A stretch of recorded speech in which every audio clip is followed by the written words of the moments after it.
topic that was given to me is this: what the Philippine security forces can learn from the Afghanistan experience. Now, before we can go to the lessons learned for the armed forces of the Philippines, we have first to look at the military factors that led to the fall of Afghanistan. Okay, a while ago, there was a question as to whether we could really call that the fall of Afghanistan. But for my presentation, I'd like to consider it a victory for one, a military victory for the Taliban, and a military loss for the Afghan armed forces and the US forces. And so I'd like to look at the military factors that led to the fall of Afghanistan. And as I mentioned, we're going to look at the failure factors for both the Afghan forces and the US forces, and then the success factors for the Taliban forces. This will then give us the lessons learned for the armed forces of the Philippines. So for the failure factors, first on the Afghanistan forces, there was widespread corruption from within the Afghanistan forces. And one of this is in the ghost soldiers. The Afghan soldiers numbered to around 307,000. This was only in paper. In reality, this number was actually, their actual numbers was only a third of the 307,000. If we compare this to the strength or the number of fighters of the Taliban, they had 85,000.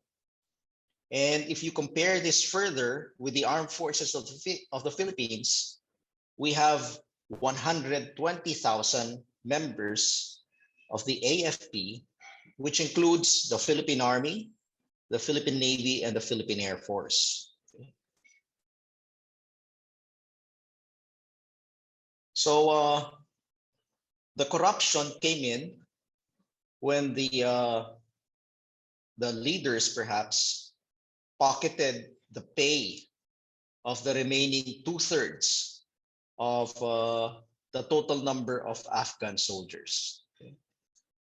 Next, there was lack of training. Even if the Afghan army was trained by the US Army or the US Armed Forces, that the level of training did not yet reach that level where the Afghan forces could really function on their own. Perhaps they were taught how to fire the gun, how to maneuver, how to operate the equipment, but to stand as an army or to stand as an armed forces, this aspect was still lacking in the training of the Afghanistan forces. They also lacked effective leadership. In fact, most of their top leaders, most of their top military leaders abandoned the Afghan forces during the pullout of the American forces. No? They were even one of the first ones to leave the country. And then finally, they lacked the will to fight. The morale of the Afghan forces were very low, especially when they learned that their big brother, the US Armed Forces, was going to abandon them. And so they were just willing to turn over the equipment, turn over the weapons, turn over the territory to the Taliban without even fighting the Taliban, without even raising a rifle or firing a single shot against the Taliban. Now, on the side of the US forces, I can say that the US had an ambiguous mission to start with. When they came into Afghanistan, as mentioned by an earlier speaker, they were very clear that they were going in to neutralize or to kill Osama bin Laden. And then later on, when he was driven out of Afghanistan,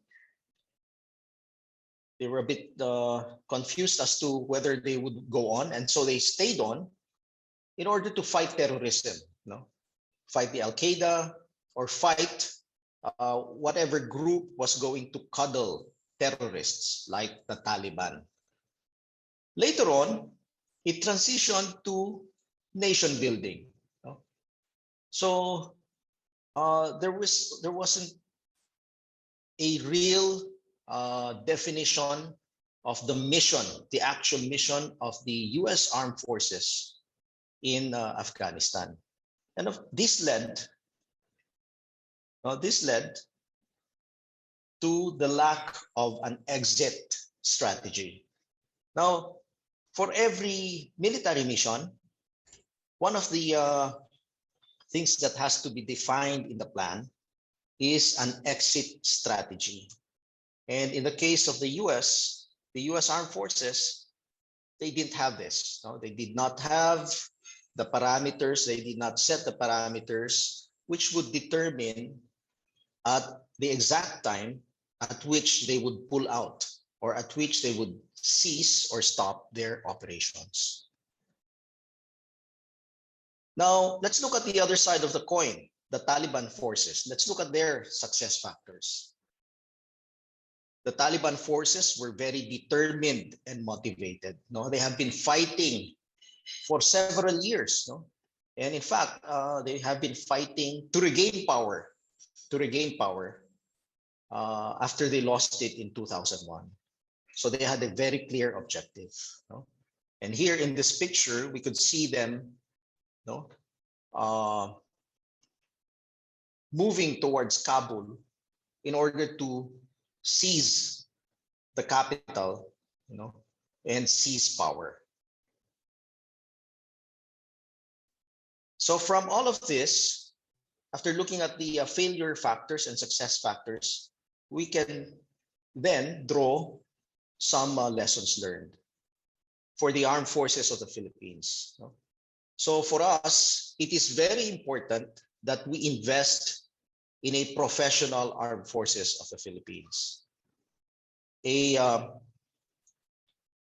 armed forces that is well led, well trained, and well equipped.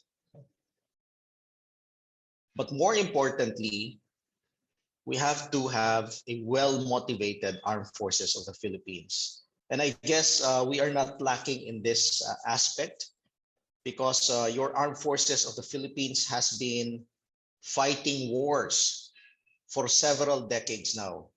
Your armed forces of the Philippines was involved in Vietnam, in South Korea.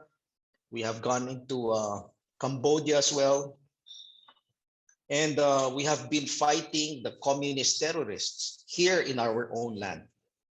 And just recently, we have been fighting as well the foreign ideology that ISIS brought into our own land.